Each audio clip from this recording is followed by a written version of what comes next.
ಸ್ನೇಹಿತರೆ, ಇದು ಉತ್ತರ ಪ್ರದೇಶದ ಪ್ರಯಾಗರಾಜ್ ನಗರದ ಒಂದು ಹಳೆಯ ಮೊಹಲ್ಲೆಯ ಕತೆ. ಅಲ್ಲಿ ಒಂದು ದೊಡ್ಡ ಪೈತೃಕ ಮನೆಯಿತ್ತು. ಹೊರಗಿನಿಂದ ನೋಡಲು ಅದು ಯಾವ ಹವೇಳಿಗೂ ಕಡಿಮೆ ಇರಲಿಲ್ಲ. ಎತ್ತರದ ಗೋಡೆಗಳು, ದೊಡ್ಡ ಕಬ್ಬಿಣದ ಗೇಟ್, ಮುಂದೆ ತುಳಸಿಯ ಕಟ್ಟೆ ಮತ್ತು ಒಳಗೆ ವಿಶಾಲವಾದ ಅಂಗಣ. ಆದರೆ ಆ ಗೋಡೆಗಳ ಹಿಂದೆ ಒಬ್ಬ ತಾಯಿಯ ಉಸಿರು ಪ್ರತಿದಿನವೂ ಉಕ್ಕಿ ಹೋಗುತ್ತಿತ್ತು. ಆ ಮನೆಯ ಮಾಲಕಿಯ ಹೆಸರು ಸಾವಿತ್ರಿ ದೇವಿ. ವಯಸ್ಸು ಸುಮಾರು 72 ವರ್ಷ, ಕಣ್ಣಿಗೆ ದಪ್ಪ ಕಣ್ಣಕಟ್ಟು, ಬಿಳಿ ಕೂದಲು, ಕೈಯಲ್ಲಿ ಮರದ ಲಾಠಿ ಮತ್ತು ಮುಖದಲ್ಲಿ ಜೀವನವೇ ಮಾತನಾಡುವ ಹಕ್ಕನ್ನೇ ಕಸಿದುಕೊಂಡಂತೆ ಕಂಡ ಮೌನ. ಗಂಡನ ಸಾವಿನ ನಂತರ ಸಾವಿತ್ರಿ ದೇವಿ ಸಂಪೂರ್ಣ ಏಕಾಂಗಿಯಾಗಿಬಿಟ್ಟರು. ಅವರಿಗೆ 2 ಗಂಡು ಮಕ್ಕಳು. ದೊಡ್ಡ ಮಗ ವಿನೋದ್ ವಿದ್ಯುತ್ ಇಲಾಖೆಯಲ್ಲಿ ಕ್ಲಾರ್ಕ್, ಚಿಕ್ಕ ಮಗ ಮಹೇಶ್ ಖಾಸಗಿ ಕಂಪನಿಯಲ್ಲಿ ಕೆಲಸ ಮಾಡುತ್ತಿದ್ದ. ಇಬ್ಬರಿಗೂ ಮದುವೆಯಾಗಿ ಹೋಗಿತ್ತು. ವಿನೋದ್ನ ಹೆಂಡತಿ ರೀನಾ ಮತ್ತು ಮಹೇಶ್ನ ಹೆಂಡತಿ ಕವಿತಾ. ನಾಲ್ವರೂ ಒಂದೇ ಮನೆಯಡಿ ವಾಸಿಸುತ್ತಿದ್ದರು. ಆದರೆ ಹೃದಯಗಳಲ್ಲಿ ಒಗ್ಗಟ್ಟು ಇರಲಿಲ್ಲ. ಆರಂಭದಲ್ಲಿ ಎಲ್ಲವೂ ಚೆನ್ನಾಗಿತ್ತು. ಸಾವಿತ್ರಿ ದೇವಿಯನ್ನು ಮಾಂಜಿ ಎಂದು ಕರೆಯಲಾಗುತ್ತಿತ್ತು. ಅವರಿಗೆ ಚಹಾ ಮಾಡಿಕೊಡಲಾಗುತ್ತಿತ್ತು. ಔಷಧಿಯನ್ನು ಸಮಯಕ್ಕೆ ಕೊಡಲಾಗುತ್ತಿತ್ತು. ಕಾಲಿಗೆ ಮುಟ್ಟಲಾಗುತ್ತಿತ್ತು. ಆದರೆ ನಿಧಾನವಾಗಿ ಎಲ್ಲವೂ ಬದಲಾಗತೊಡಗಿತು. ಮೊದಲಿಗೆ ಚಹಾ ಅವರ ಕೊಠಡಿಗೆ ಬರುವುದು ನಿಂತಿತು. ನಂತರ ಮಾಂಜಿ ನೀವು ತಾನೇ ತೆಗೆದುಕೊಳ್ಳಿ ಎಂದು ಹೇಳಲಾಗತೊಡಗಿತು. ಕೆಲವು ದಿನಗಳ ಬಳಿಕ ಅಡಿಗೆಮನೆಯ ವಾತಾವರಣವೇ ಬದಲಾಗಿತು. ಈಗ ಅವರಿಗಾಗಿ ಬೇರೆ ಪಾತ್ರೆಗಳನ್ನು ಇಡಲಾಯಿತು. ನಂತರ ಒಂದು ದಿನ ಅಡಿಗೆಮನೆಯ ಬಾಗಿಲೇ ಅವರಿಗಾಗಿ ಮುಚ್ಚಲ್ಪಟ್ಟಿತು. ಆ ದಿನದಿಂದ ಈ ಮನೆಯ ನಿಜವಾದ ಕತೆ ಆರಂಭವಾಯಿತು. ಬೆಳಿಗ್ಗೆ 8 ಗಂಟೆ. ಅಡಿಗೆಮನೆಯಲ್ಲಿ ತುಪ್ಪದಲ್ಲಿ ಬೇಯುತ್ತಿರುವ ಪರೋಟಾದ ಸುವಾಸನೆ ಹರಡಿತ್ತು. ಡೈನಿಂಗ್ ಟೇಬಲ್ ಬಳಿ ವಿನೋದ್, ರೀನಾ ಮತ್ತು ಅವರ ಮಕ್ಕಳು ಬಿಸಿ ಬಿಸಿ ಉಪಹಾರ ಮಾಡುತ್ತಿದ್ದರು. ಇನ್ನೊಂದು ಕಡೆ ಮಹೇಶ್ ಮೊಬೈಲ್ ನೋಡುತ್ತಾ ಚಹಾ ಕುಡಿಯುತ್ತಿದ್ದ. ಕವಿತಾ ಮಕ್ಕಳಿಗೆ ಬೆಣ್ಣೆ ಹಚ್ಚುತ್ತಿತ್ತು. ಅದೇ ಮನೆಯ ಒಂದು ಚಿಕ್ಕ ಮೂಲೆಯ ಕೊಠಡಿಯಲ್ಲಿ ಸಾವಿತ್ರಿ ದೇವಿ ಹಿಂದಿನ ರಾತ್ರಿಯಿಂದೇ ಹಸಿದೇ ಕುಳಿತಿದ್ದರು. ಹಿಂದಿನ ರಾತ್ರಿ ಅವರಿಗೆ ಊಟ ಸಿಕ್ಕಿರಲಿಲ್ಲ, ಏಕೆಂದರೆ ರೀನಾ ರಾತ್ರಿ ಹಿಟ್ಟು ಮುಗಿದು ಹೋಯಿತು ಎಂದಿದ್ದಳು. ಆದರೆ ಅದೇ ರಾತ್ರಿ ಮನೆಯಲ್ಲಿ ಪನೀರ್ ಮಾಡಲಾಗಿತ್ತು. ಸಾವಿತ್ರಿ ದೇವಿ ನಡುಗುವ ಕೈಗಳಿಂದ ಬಾಗಿಲು ತೆರೆದರು. ಲಾಠಿಯನ್ನು ಹಿಡಿದು ನಿಧಾನವಾಗಿ ಅಡಿಗೆಮನೆಯ ಕಡೆ ನಡೆದರು. ಅವರ ಹೆಜ್ಜೆಗಳು ನಡುಗುತ್ತಿದ್ದವು. ದೌರ್ಬಲ್ಯ ಸ್ಪಷ್ಟವಾಗಿತ್ತು. ಅವರು ಒಳಗೆ ಬಂದ ಕೂಡಲೇ ರೀನಾ ಎದುರಿಗೆ ನಿಂತಳು. ಗಟ್ಟಿಯಾಗಿ ಕೇಳಿದಳು, ಎಲ್ಲಿ ಬರುತ್ತಿದ್ದೀರಾ ನೀವು? ಸಾವಿತ್ರಿ ದೇವಿ ನಿಧಾನವಾಗಿ ಹೇಳಿದರು, ಸೊಸೆ, ತುಂಬಾ ಹಸಿವು ಆಗಿದೆ. 2 ರೊಟ್ಟಿ ಕೊಡು. ರೀನಾ ಕಣ್ಣು ತಿರುಗಿಸಿ, ರೊಟ್ಟಿ ಮರದಲ್ಲಿ ಬೆಳೆಯುತ್ತದೆಯಾ? ರೇಷನ್ ಎಷ್ಟು ದುಬಾರಿಯಾಗಿದೆ ಗೊತ್ತೇ ನಿಮಗೆ? ಸಾವಿತ್ರಿ ದೇವಿ ಮೌನವಾಗಿದ್ದರು. ರೀನಾ ಒಳಗೆ ಹೋಗಿ ಸ್ವಲ್ಪ ಹೊತ್ತಿನ ನಂತರ ಒಂದು ತಟ್ಟೆ ತಂದಳು. ಅದರಲ್ಲಿ 2 ಒಣಗಿದ ಹಾಳಾದ ರೊಟ್ಟಿಗಳು, ಜೊತೆಗೆ ಹಾಲಿಲ್ಲದ ಕಪ್ಪು ಚಹಾ. ಅವಳು ತಟ್ಟೆಯನ್ನು ಅವರ ಕೈಗೆ ಕೊಟ್ಟು, ನಿಮ್ಗೆ ಇಷ್ಟು ಸಾಕು ಎಂದಳು. ಡೈನಿಂಗ್ ಟೇಬಲ್ ಮೇಲೆ ಮಕ್ಕಳು ಆಲೂ ಪರೋಟಾ ತಿನ್ನುತ್ತಿದ್ದರು. ಆದರೆ ಒಬ್ಬ ತಾಯಿ ತನ್ನ ಕೊಠಡಿಯಲ್ಲಿ ನೀರಿನಲ್ಲಿ ರೊಟ್ಟಿ ತೋಯಿಸಿ ನುಂಗುತ್ತಿದ್ದರು. ವಾಸ್ತವದಲ್ಲಿ ಸಾವಿತ್ರಿ ದೇವಿಗೆ ಹಲವು ವರ್ಷಗಳಿಂದ ಶುಗರ್ ಇತ್ತು. ಡಾಕ್ಟರ್ ಸಮಯಕ್ಕೆ ಔಷಧಿ ಮತ್ತು ಸರಿಯಾದ ಆಹಾರ ತಿನ್ನಲು ಹೇಳಿದ್ದರು. ಆದರೆ ಇಲ್ಲಿ ಔಷಧಿಗಿಂತ ಮೊದಲು ಅವರಿಗೆ ಗೌರವದ ಅವಶ್ಯಕತೆ ಇತ್ತು. ಸಂಜೆಗೆ ಅವರು ದೊಡ್ಡ ಮಗ ವಿನೋದ್ಗೆ ಹೇಳಿದರು, ಮಗ, ನನ್ನ ಔಷಧಿ ಮುಗಿದು ಹೋಯಿತು. ಕಣ್ಣ ಮುಂದೆ ಮಸುಕಾಗಿ ಕಾಣುತ್ತಿದೆ. ಹೊರಗೆ ಹೋದಾಗ ಔಷಧಿ ತಂದುಕೊಡು. ವಿನೋದ್ ಶೂಗಳನ್ನು ತೆಗೆದುಕೊಳ್ಳುತ್ತಾ ಹೇಳಿದ, ಅಮ್ಮ, ಈ ತಿಂಗಳು ತುಂಬಾ ಖರ್ಚು ಇದೆ. ಮಕ್ಕಳ ಫೀಸು ಕೂಡ ಕೊಡಬೇಕು. ಈಗ ಹಣ ಇಲ್ಲ.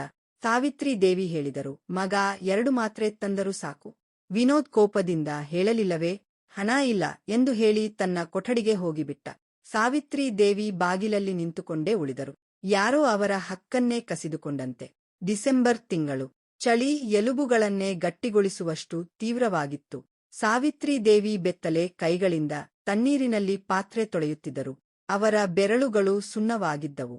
ಬೆನ್ನು ನೋವಿನಿಂದ ವಾಲಿತ್ತು. ಅಷ್ಟರಲ್ಲಿ ಮೇಲಿನ ಬಾಲ್ಕನಿಯಿಂದ ಕವಿತಾ ಕೂಗಿದಳು, ಮಾಂಜಿ, ಪಾತ್ರೆ ಸರಿಯಾಗಿ ತೊಳೆಯಿರಿ. ನಿನ್ನೆ ಎಣ್ಣೆ ಉಳಿದಿತ್ತು. ನಂತರ ಚಹಾ ಸಿಪ್ ಮಾಡಿ, ಹಾಗೇ ನಂತರ ಬಟ್ಟೆಗಳನ್ನು ತೊಳೆಯಿರಿ. ಮಷಿನ್ ಕೆಟ್ಟಿದೆಂದಳು. ಸಾವಿತ್ರಿ ದೇವಿ ಮೇಲೆ ನೋಡಿ, ಸೊಸೆ, ಕೈ ತುಂಬಾ ನೋವು ಮಾಡುತ್ತಿದೆ. ಇಂದು ಆಗೋದಿಲ್ಲ ಎಂದರು. ಕವಿತಾ ತಕ್ಷಣ, ಹಾಗಾದರೆ ಊಟ ಕೂಡ ಮಾಡಬೇಡಿ ಎಂದಳು. ಹೀಗೆ ಹೇಳಿ ಒಳಗೆ ಹೋಗಿಬಿಟ್ಟಳು. ಸಾವಿತ್ರಿ ದೇವಿ ಅಲ್ಲಿ ಕೆಲ ಕ್ಷಣ ಕುಳಿತರು. ತಣ್ಣೀರಿಗೆಯಿಂತಲೂ ಹೆಚ್ಚು ತಣ್ಣಗಿದ್ದವು ಮನೆಯವರ ಹೃದಯಗಳು. ದಿನಗಳು ಕಳೆಯುತ್ತಲೇ ಹೋಯಿತು. ಪ್ರತಿದಿನ ಅವರ ಗೌರವ ಸ್ವಲ್ಪ ಸ್ವಲ್ಪವಾಗಿ ಸಾಯುತ್ತಿತ್ತು. ಒಂದು ದಿನ ರೀನಾ ಮತ್ತು ಕವಿತಾ ಖರ್ಚಿನ ವಿಚಾರಕ್ಕೆ ದೊಡ್ಡ ಜಗಳವಾಡಿದರು. ರೀನಾ, ನಾವು ಯಾಕೆ ಮಾಂಜಿಯ ಎಲ್ಲಾ ಖರ್ಚು ಹೊತ್ತುಕೊಳ್ಳಬೇಕು? ಕವಿತಾ, ಹಾಗಾದರೆ ನಾವು ಉಚಿತವಾಗಿ ಊಟ ಕೊಡಬೇಕಾ? ಜಗಳ ಅಷ್ಟು ಹೆಚ್ಚಿತು. 2 ಮಕ್ಕಳು ತೀರ್ಮಾನಿಸಿದರು, ಅಮ್ಮ, 15 ದಿನ ಕೆಳಗೆ, 15 ದಿನ ಮೇಲೆ. ಸಾವಿತ್ರಿ ದೇವಿ ಇದನ್ನೆಲ್ಲ ಕೇಳುತ್ತಿದ್ದರು. ಅವರು ನಡುಗುವ ಧ್ವನಿಯಲ್ಲಿ, ಮಗ, ನಾನು ಯಾವ ಸಾಮಾನ ಹಂಚಿಕೊಳ್ಳಲು ಎಂದರು. ಆದರೆ ಯಾರೂ ಕೇಳಲಿಲ್ಲ. ಈಗ ಪ್ರತಿ 15 ದಿನಕ್ಕೊಮ್ಮೆ ಅವರ ಹಾಸಿಗೆಯನ್ನು ಮೆಟ್ಟಿಲುಗಳಲ್ಲಿ ಮೇಲಿಂದ ಕೆಳಗೆ ಎಸೆಯಲಾಗುತ್ತಿತ್ತು. 31 ದಿನಗಳ ತಿಂಗಳಲ್ಲಿ ಹೆಚ್ಚುವರಿ 1 ದಿನಕ್ಕೆ ಇಬ್ಬರ ಮನೆಯಲ್ಲೂ ಜಗಳ. ಇಂದು ಯಾರು ಇಟ್ಟಾರೆ? ಅನೇಕ ಬಾರಿ ಸಾವಿತ್ರಿ ದೇವಿ ದಿನಪೂರ್ತಿ ಮೆಟ್ಟಿಲಿನ ಮೇಲೆ ಕುಳಿತೇ ಇದ್ದರು. ಮೇಲಿನವರೂ ಅಲ್ಲ, ಕೆಳಗಿನವರೂ ಅಲ್ಲ. ಒಂದು ರಾತ್ರಿ ಅವರಿಗೆ ಜ್ವರ ಜಾಸ್ತಿಯಾಗಿತ್ತು. ದೇಹ ನಡುಗುತ್ತಿತ್ತು.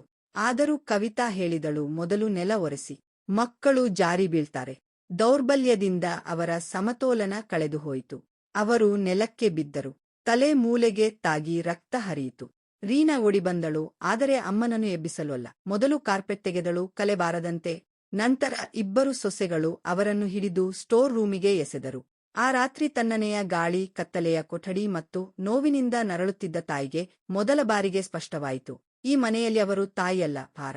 ಕೆಲವು ದಿನಗಳ ಬಳಿಕ ಒಂದು ಸಂಜೆ ಅವರು ಮೆಟ್ಟಿಲಿನ ಮೇಲ್ಛಾವಣಿಗೆ ಒಣಗಿದ ಬಟ್ಟೆ ತೆಗೆದುಕೊಳ್ಳಲು ಹೋದರು. ಅಲ್ಲಿ ವಿನೋದ್ ಮತ್ತು ಮಹೇಶ್ ಒಂದು ಮೂಲೆಯಲ್ಲಿ ನಿಂತು ಸಿಗರೇಟ್ ಸೇದುತ್ತಿರುವುದನ್ನು ಕಂಡರು. ವಿನೋದ್ ಹೇಳಿದ, ಇನ್ನು ನನಗೆ ಆಗೋದಿಲ್ಲ. ಮಹೇಶ್ ಕೇಳಿದ, ಹಾಗಾದರೆ ಏನು ಮಾಡೋದು? ವಿನೋದ್ ನಿಧಾನವಾಗಿ, ಮನೆ ಮಾರಿ ಬಿಡೋಣ. ಮಹೇಶ್ ಬೆಚ್ಚಿ ಬಿದ್ದು, ಅಮ್ಮ. ವಿನೋದ್ ನಕ್ಕು, ಅವರನ್ನು ವೃದ್ಧಾಶ್ರಮಕ್ಕೆ ಬಿಟ್ಟು ಬಿಡೋಣ. ಮಹೇಶ್ ಕೂಡ ನಗಿದ, ಸರಿದೆ, ಖರ್ಚೂ ಉಳಿಯುತ್ತದೆ. ಇದನ್ನು ಕೇಳುತ್ತಿದ್ದಂತೆ ಸಾವಿತ್ರಿ ದೇವಿಯ ಕೈಯಿಂದ ಬಟ್ಟೆಗಳು ಕೆಳಗೆ ಬಿದ್ದವು. ಉಸಿರು ನಿಂತಂತಾಯಿತು. ಯಾರಿಗಾಗಿ ತಮ್ಮ ಯೌವನವೇ ತ್ಯಾಗ ಮಾಡಿದ್ದರೋ ಆ ಮಕ್ಕಳು ಈಗ ಅವರನ್ನು ಭಾರವೆಂದು ಭಾವಿಸುತ್ತಿದ್ದರು. ಅವರ ಕಣ್ಣುಗಳಿಂದ ಕಣ್ಣೀರು ಹರಿಯಿತು. ಆದರೆ ಈ ಬಾರಿ ಅದು ದೌರ್ಬಲ್ಯದ ಕಣ್ಣೀರಲ್ಲ. ಆ ಕಣ್ಣೀರಿನಲ್ಲಿ ಏನೋ ಬದಲಾಗಿತ್ತು, ತುಂಬಾ ಆಳದಲ್ಲಿ. ಆ ರಾತ್ರಿ ಸಾವಿತ್ರಿ ದೇವಿ ಮಲಗಲೇ ಇಲ್ಲ. ಅವರು ತಮ್ಮ ಹಳೆಯ ಕಬ್ಬಿಣದ ಪೆಟ್ಟಿಗೆಯನ್ನು ತೆರೆದರು. ಬಟ್ಟೆಗಳ ಕೆಳಗೆ ಒಂದು ಕೆಂಪು ಫೈಲ್ ಇತ್ತು. ನಡುಗುವ ಕೈಗಳಿಂದ ಅದನ್ನು ಹೊರತೆಗೆದರು.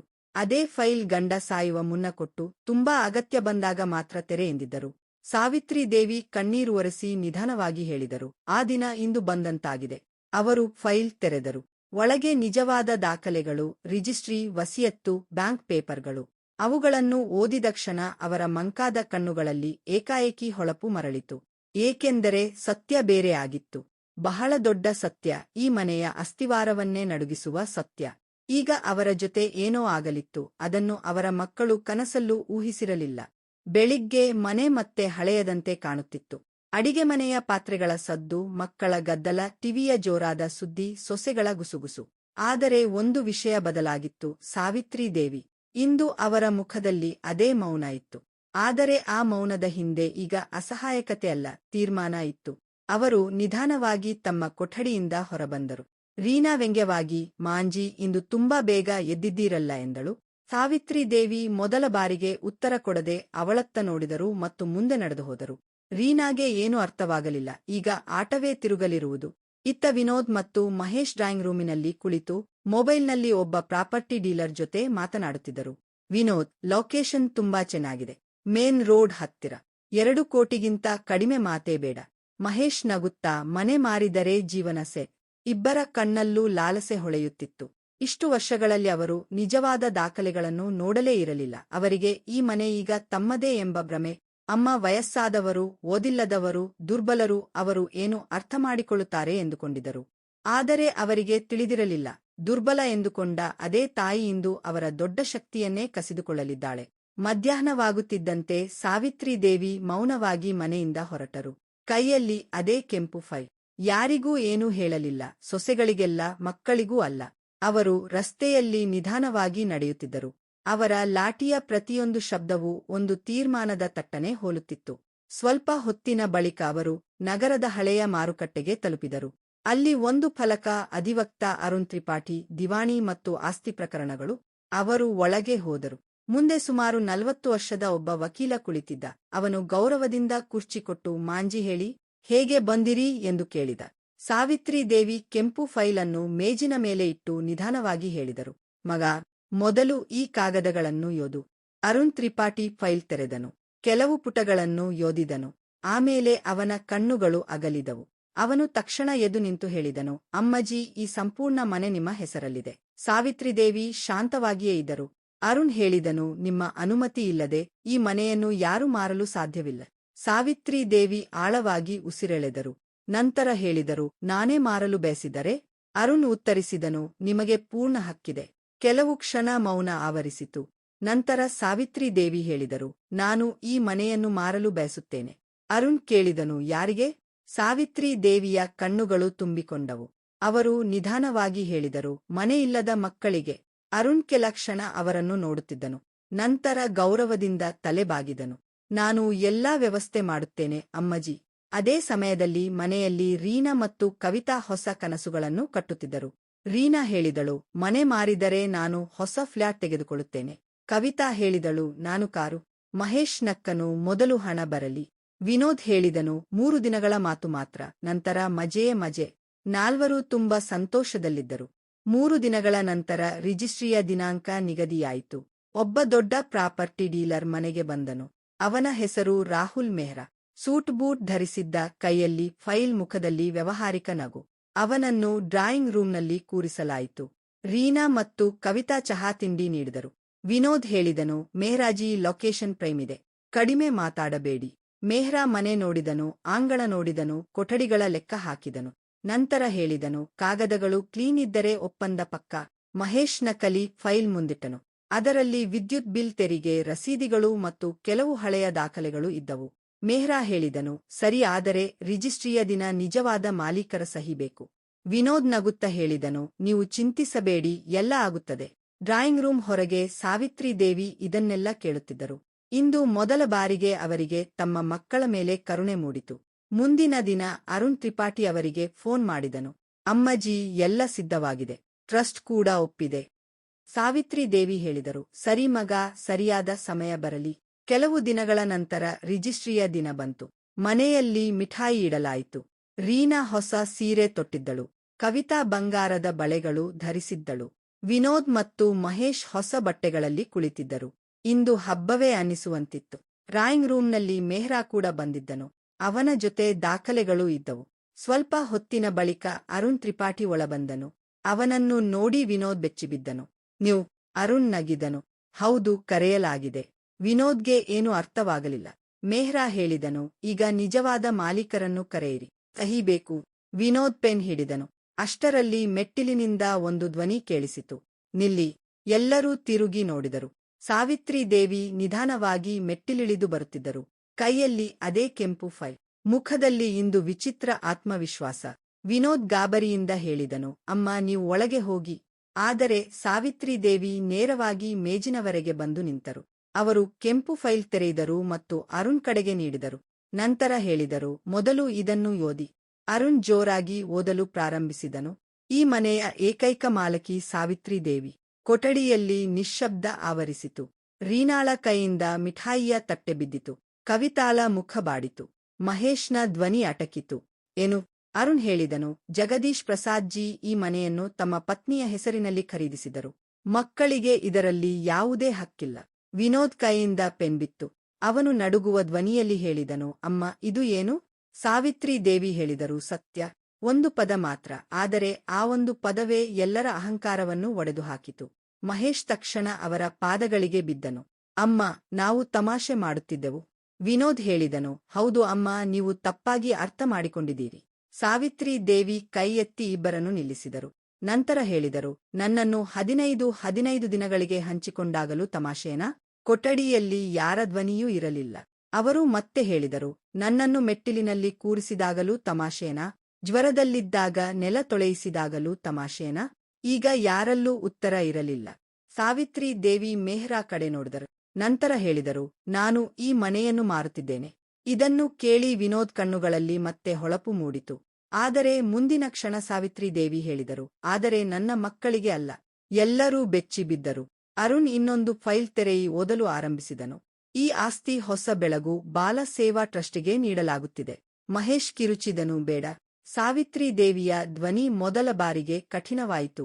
ತನ್ನ ತಾಯಿಯನ್ನು ವ್ಯವಹಾರ ಮಾಡಬಲ್ಲ ಮಗನ ತಾಯಿ ತೀರ್ಮಾನವೂ ಮಾಡಬಲ್ಲಳು. ಕೊಠಡಿಯ ಗಾಳಿಯೂ ನಿಂತಂತಾಯಿತು.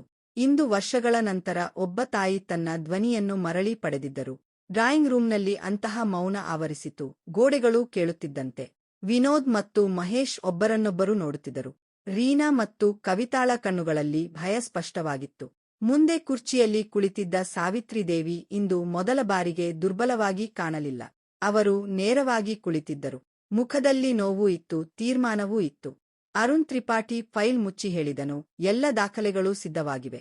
ಸಾವಿತ್ರಿ ದೇವಿ ಬಯಸಿದರೆ ಇಂದುಲೇ ಪ್ರಕ್ರಿಯೆ ಪೂರ್ಣಗೊಳ್ಳಬಹುದು. ಮಹೇಶ್ ಗಾಬರಿಯಿಂದ ಹೇಳಿದನು, ಅಮ್ಮ, ನೀವು ಹೀಗೆ ಮಾಡಲಾಗುವುದಿಲ್ಲ. ಸಾವಿತ್ರಿ ದೇವಿ ಅವನತ್ತ ನೋಡಿ ಕೇಳಿದರು, ಏಕೆ? ಮಹೇಶ್ ಗಂಟಲು ಶುದ್ಧ ಮಾಡಿಕೊಂಡು ಮೌನವಾಗಿ ಬಿಟ್ಟನು. ವಿನೋದ್ ತಕ್ಷಣ ಹೇಳಿದನು, ಅಮ್ಮ, ನಾವು ನಿಮ್ಮ ಮಕ್ಕಳು. ಸಾವಿತ್ರಿ ದೇವಿ ನಗಿದರು. ಆದರೆ ಆ ನಗುವಿನಲ್ಲಿ ವ್ಯಂಗ್ಯ ತುಂಬಿತ್ತು. ಇಂದು ನೆನಪಾಯಿತೆ? ನಂತರ ಹೇಳಿದರು, ನಾನು ಮೆಟ್ಟಿಲಿನಲ್ಲಿ ನಡುಗುತ್ತಾ ಕುಳಿತಿದ್ದಾಗ ನೀವು ಯಾರ ಮಕ್ಕಳು? ಕೊಠಡಿಯಲ್ಲಿ ಯಾರಿಗೂ ಉತ್ತರಿಸುವ ಧೈರ್ಯ ಇರಲಿಲ್ಲ. ರೀನಾ ಅತ್ತುತ್ತಾ ಮುಂದೆ ಬಂತು. ಅಮ್ಮಜಿ, ತಪ್ಪಾಗಿದೆ, ಕ್ಷಮಿಸಿ. ಸಾವಿತ್ರಿ ದೇವಿ ಕೇಳಿದರು, ಯಾವ ತಪ್ಪು? ರೀನಾ ಹೇಳಿದಳು, ನಮ್ಮಿಂದ ತಪ್ಪಾಗಿದೆ. ಸಾವಿತ್ರಿ ದೇವಿಯ ಧ್ವನಿ ಭಾರವಾಯಿತು. ತಪ್ಪು ಒಮ್ಮೆ ಆಗುತ್ತದೆ ಸೊಸೆ, ಮತ್ತೆ ಮತ್ತೆಲ್ಲ. ಕವಿತಾ ಕೂಡ ಅತ್ತುತ್ತಾ ಹೇಳಿದಳು, ಅಮ್ಮಜಿ, ಕ್ಷಮಿಸಿ. ಕನಿಷ್ಠ ಮಕ್ಕಳ ಭವಿಷ್ಯವನ್ನಾದರೂ ಯೋಚಿಸಿ. ಸಾವಿತ್ರಿ ದೇವಿ ತಕ್ಷಣ ಹೇಳಿದರು, ಮಕ್ಕಳ ಹೆಸರು ಹೇಳಬೇಡ ಕವಿತಾ. ನೀನು ನನ್ನನ್ನು ಹಸಿವಿನಿಂದ ಮಲಗಿಸುತ್ತಿದ್ದಾಗ ಮಕ್ಕಳು ನಿನ್ನಿಂದ ಏನು ಕಲಿಯುತ್ತಾರೆ ಎಂದು ಯೋಚಿಸಿದ್ದೀಯಾ? ನೀನು ಇಂದು ಏನು ಮಾಡುತ್ತೀಯೋ ನಾಳೆ ಅದನ್ನೇ ಅವರು ನಿನ್ನೊಂದಿಗೆ ಮಾಡುತ್ತಾರೆ. ಕವಿತಾಳ ತಲೆ ತಗ್ಗಿತು. ವಿನೋದ್ ಕೈ ಜೋಡಿಸಿದನು. ಅಮ್ಮ, ನಮಗಿಂದ ದೊಡ್ಡ ತಪ್ಪಾಗಿದೆ. ಇನ್ನೊಂದು ಅವಕಾಶ ಕೊಡಿ. ನಾವು ನಿಜವಾಗಿಯೂ ಬದಲಾಗುತ್ತೇವೆ. ಸಾವಿತ್ರಿ ದೇವಿ ದುಃಖದಿಂದ ಹೇಳಿದರು. ತಾಯಿಯ ಮೌಲ್ಯ ತಡವಾಗಿ ಅರಿತ ಮಗನ ಪಾಲಿಗೆ ಪಶ್ಚಾತ್ತಾಪ ಮಾತ್ರ ಸಿಗುತ್ತದೆ. ನಿನಗೆ ನಡೆಯಲು ಕಲಿಸಿದ ತಾಯಿಯನ್ನು ನೀನೇ ಒಂಟಿಯಾಗಿ ಬಿಟ್ಟೆ. ಮಹೇಶ್ ಮೊಣಕಾಲಿನ ಮೇಲೆ ಕುಳಿತನು. ಒಂದು ಅವಕಾಶ ಕೊಡು ಅಮ್ಮ. ಸಾವಿತ್ರಿ ದೇವಿ ಅವನತ್ತ ನೋಡಿ ಹೇಳಿದರು, ನಾನು ನಿನಗೆ ಜೀವನಪೂರ್ತಿ ಅವಕಾಶ ಕೊಟ್ಟೆ. ಓದಿಸಿದೆ, ತಿನಿಸಿದೆ, ಮನೆ ಕೊಟ್ಟೆ, ಗೌರವ ಕೊಟ್ಟೆ. ನೀನು ನನಗೆ ಏನು ಕೊಟ್ಟೆ? ಮಹೇಶ್ ಕಣ್ಣೀರು ಹಾಕಿದನು. ಆದರೆ ಈಗ ಆ ಕಣ್ಣೀರಿಗೆ ಯಾವುದೇ ಅರ್ಥ ಇರಲಿಲ್ಲ.